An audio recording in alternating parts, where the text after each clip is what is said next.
పుట్టగంటి గ్రామంలో ఒక గొప్ప అంటే అత్యంత దివ్యమైనటువంటి ఎక్కడ మనకు దరిదాపుల్లో లేనటువంటి పుణ్యక్షేత్రం ఏదైనా ఉందా అంటే అది హరిహర క్షేత్రం. అంటే ఇక్కడ విష్ణువు వచ్చేసారనమాట.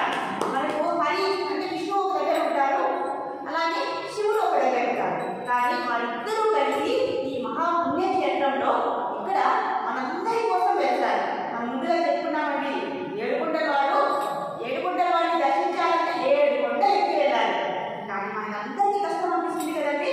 అందుకనేసి భగవంతుడు 7 కొండలు దిగి మన కోసం వచ్చేసారు. కాబట్టి దానికి కారణమైనటువంటి ఈ పుణ్యక్షేత్రాన్ని స్థాపించినటువంటి మహాభక్తులైనటువంటి ముఖ్యంగా ఈ దేవాలయం యొక్క ధర్మకర్తలైనటువంటి శ్రీరాముడు, ఆయన పేరులోనే ఉందండి. ఆ భగవద్నామే పేరుగా ఆయనకి వారి యొక్క తల్లిదండ్రులు ఇచ్చారు. కాబట్టి ముందుగా వారిని తలుచుకోవాలని మాకు అనిపించింది. కాబట్టి ఆయనే ఇక్కడ మనకు మొట్టమొదటి గురువు అవుతారు.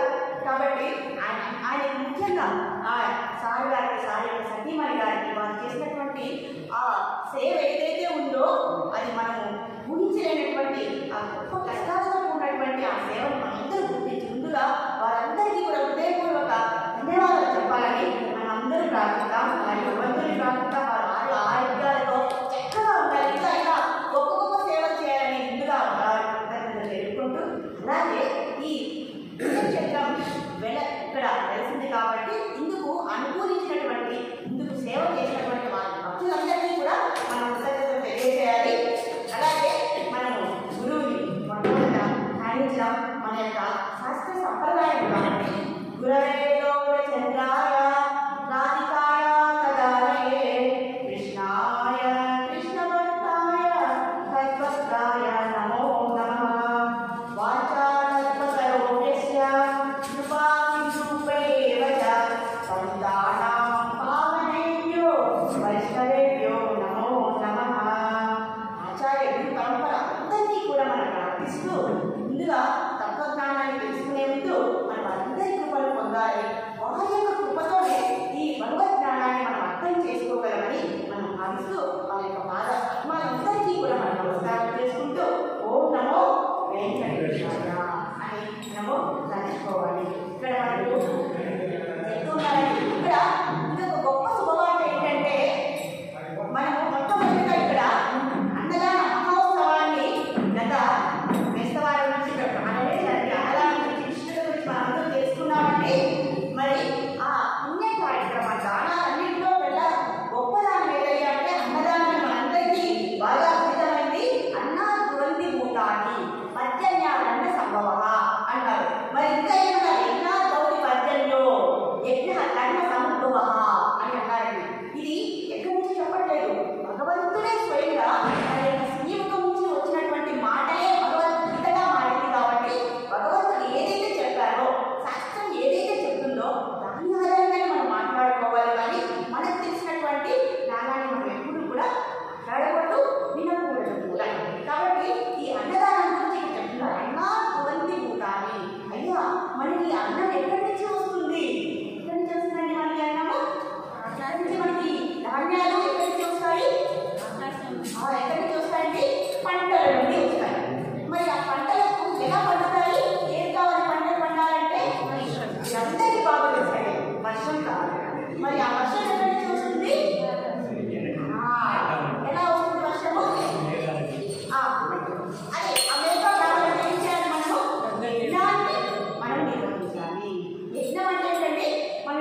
ఉన్నాము. కాబట్టి సర్వజీవులన్నీ కూడా ఆహారం మీదే ఆధారపడుతున్నాయి. ఆ ఆహారాన్ని మనము ఆ ఆహార ధాన్యాలు పొందాలంటే ఆ దేవతల్ని యజ్ఞం ద్వారా కురిస్తే మనకు సకాలంలో వర్షాలు కురిచి ఆ వర్షం ద్వారా ధాన్యాన్ని ఆ ధాన్యం ద్వారా ఆహారాన్ని తయారు చేసి భగవంతుని తిరిగి కృతజ్ఞతాభావంతో సమర్పించిన తర్వాతే మనం ఎలాంటి ఆహారం తినాలి? ప్రసాదాన్ని తినాలండి. మనం ఇదే శాస్త్రం చెప్పేది. అలా ఆహారం తినడం వల్ల మనకి మన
అగస్త్య మహాముని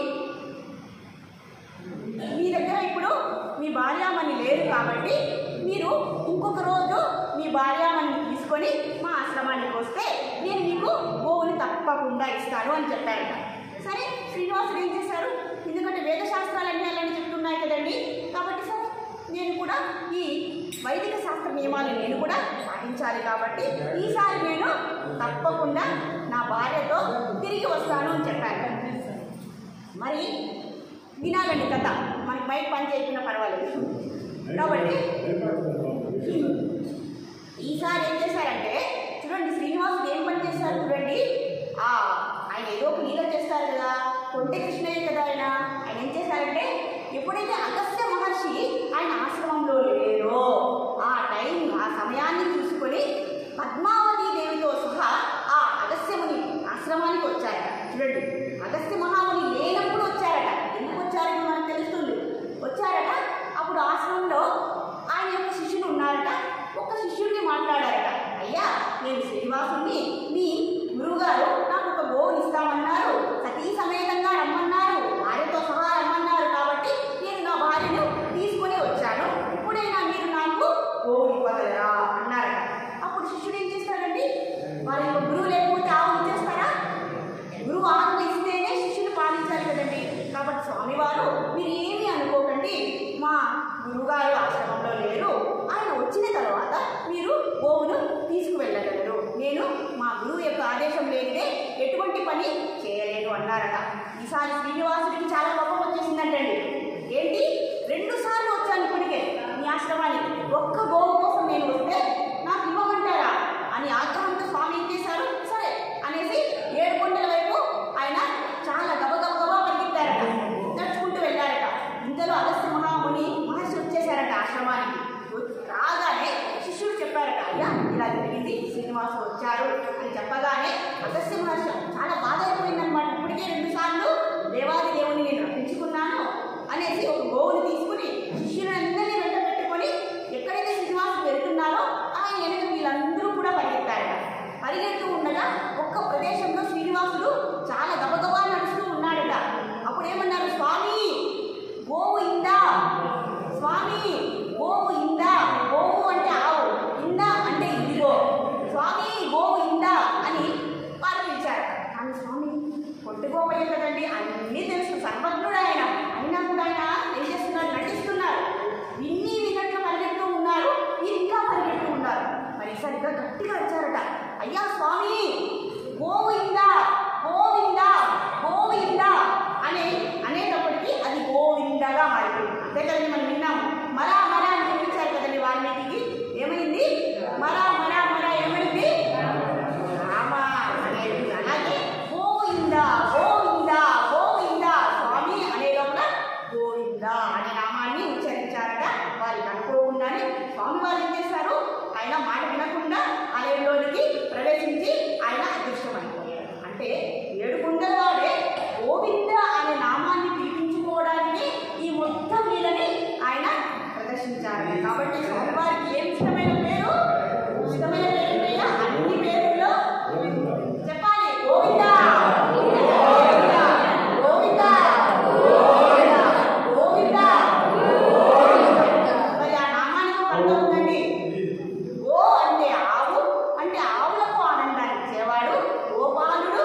అలాగే గోవింద అంటే మన ఇంద్రియాలన్నింటికీ కూడా ఆనందాన్ని ఇచ్చేవాడు. మరి ఇంకో అర్థం ఏంటండి, మనం ఈ స్థితిలో ఉన్నాం కదండి, మనం అజ్ఞానంతో ఉన్నాం కదా, ఈ బాధలు పడుతూ ఉన్నాం కదా ఈ శరీరంలో, మనల్ని ఉన్నత స్థానానికి అంటే కష్టాల నుంచి సంతోషం వైపు మనం తీసుకెళ్ళడానికి ఆ సచ్చిదానంద రూపుడు ఇక్కడికి ఇచ్చేశాడు. కాబట్టి మనం ప్రతినిత్యం ఇక్కడికి వచ్చి ఈ తత్వం మీరందరూ వచ్చారనుకోండి, నేను రోజైనా వస్తాను. కాబట్టి మీరందరూ కూడా మీరు వచ్చి అలాగే మీకు తెలిసిన వారందరినీ కూడా ఇక్కడ పిలుచుకొని రావాలి. ఎందుకంటే మీరు ఒక్కరు వచ్చారనుకోండి కొంచెం లాభం, మరి మీరు నలుగురిని తీసుకొచ్చారనుకోండి, నలుగురిని తీసుకొచ్చే అంత లాభం కూడా మీకే వచ్చేస్తుంది. కావాలో వద్దండి, ఎంతమంది తీసుకొస్తారు ఒక్కొక్కరు, ఇక్కడ ఎంతమంది తీసుకొస్తారు అది మీకే వదిలేస్తున్నాం. మీకు లాభం కావాలా, అత్యున్నత లాభం కావాలా చెప్పండి. చెప్పండి, మీరే ఆలోచించుకోండి. కాబట్టి ఎంతమందిని వీలైతే అంతమందిని ఆలయానికి తీసుకొద్దాం. ఇక్కడ జరిగేటటువంటి మీరందరూ వచ్చేటప్పటికి మనందరి ధర్మకర్తలు ఇక్కడ ఉన్నటువంటి సేవా భక్తులందరికీ కూడా ఇంకా చాలా ఉత్సుకత అనేది వస్తుంది, ఉత్సాహం వస్తుంది. కాబట్టి మీరందరూ వచ్చి అందరూ ధరించే విధంగా మనం చేయాలని ఈ అవకాశం ఇచ్చినటువంటి మన శ్రీరాములు సార్ గారికి పాదాభివందనం చేస్తూ, అలాగే ఇక్కడ ఉన్నటువంటి భక్తులందరికీ సార్ గారికి కూడా మనము కృతజ్ఞత తెలుపుకుంటూ, ఇలా ఓపికగా ఉన్న మీరందరికీ కూడా ప్రత్యేక అభినందనలు తెలుపుకుంటూ, కృతజ్ఞత తెలుపుకుంటూ, ఈ అవకాశం ఇచ్చినటువంటి ఆ వెంకటేశ్వర